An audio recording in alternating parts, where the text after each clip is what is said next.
The prompt asks writers to evaluate a specific urban planning dilemma.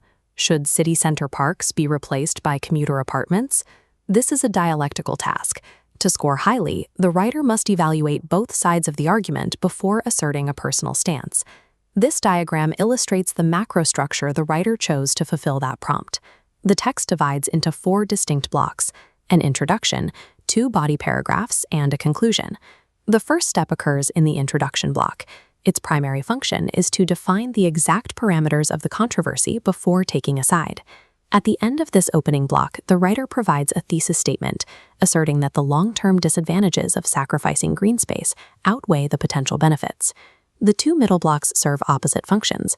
Body paragraph 1 explores the opposing view, the benefits of building apartments, while body paragraph 2 constructs the defense for the writer's primary thesis. Finally, the bottom block is the conclusion. It synthesizes the preceding arguments into a final summary. This balanced 4-paragraph architecture provides the necessary foundation for meeting complex dialectical grading criteria. To initiate the opposing argument, the writer uses the concession marker, admittedly, at the start of body paragraph 1. This specific lexical marker signals that the writer is presenting a contrary viewpoint without adopting it as their own primary stance. Looking at the text of body paragraph 1, we can map the logical flowchart used to construct that opposing argument. The sequence begins with the assumption that placing affordable housing in city centers directly results in shorter commuting distances for workers. The second step argues that by pulling commuters out of the suburbs, these shorter distances theoretically relieve traffic congestion. The final link in the chain proposes that less time spent in traffic increases daily worker productivity. To ground this sequence, the writer deploys specific geographical examples, explicitly naming London and New York. These specific real-world examples serve an academic function. They validate the logical chain with recognizable, high-density traffic conditions. Validating a counter-argument before dismantling it allows the writer to address the prompt's dialectical requirements with precision. To dismantle that argument, the writer uses lexical hedging to create distance between the claim and the facts.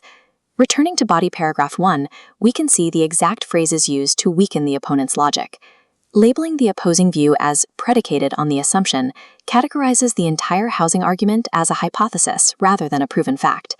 The word however acts as a structural pivot, shifting the paragraph into active rebuttal.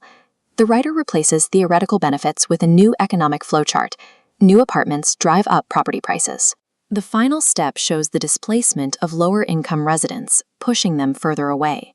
This pits a theoretical game in commuting convenience against the concrete economic reality of gentrification. Sophisticated rebuttals target the underlying economic or logical flaw of a claim, rendering the initial argument structurally invalid. With the counterargument dismantled, the phrase "on the other hand" signals a structural return to the primary thesis. The hedging is removed here. The opening sentence takes a firm stance, explicitly marking urban green spaces as essential. This diagram of body paragraph 2 illustrates the logical progression used to defend that stance. The chain starts with tangible benefits. Parks provide spaces for residents to exercise, relax, and connect with nature. Those actions lead to measurable clinical outcomes, such as improved mental and physical health, and reduced stress. The final stage of the progression results in the strengthening of community bonds.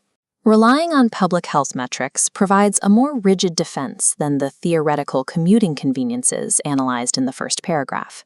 This progression builds a defense of the thesis by linking individual physical actions to broad societal outcomes. To ground these health claims, the writer integrates a case study on urban planning in Singapore. The specific Singapore example proves that integrating green spaces into dense urban environments is a highly viable practical strategy. This diagram shows how the paragraph weighs the opposing arguments against one another. The concluding sentence of the paragraph functions as a scale, pitting the short-term benefit of saved time against systemic damage. The heavier side of the scale contains systemic detriments, overcrowding, pollution, and a drop in public health. This direct comparison acts as an effective microconclusion for the entire body paragraph. Proving that long-term societal damage outweighs short-term individual convenience provides the final support for the primary thesis. The concluding paragraph synthesizes the preceding evidence without introducing new arguments. This side-by-side diagram illustrates the structural alignment between the essay's opening and closing. The conclusion restates the thesis using fresh vocabulary rather than duplicating the introduction.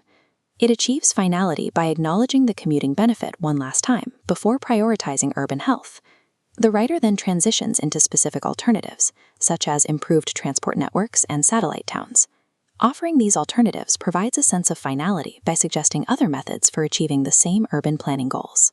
This video is brought to you by the IELTS Focus 0847-705-973, an English center specializing in IELTS preparation. A Band 9 academic essay provides a comprehensive, structurally sound resolution to a complex urban problem.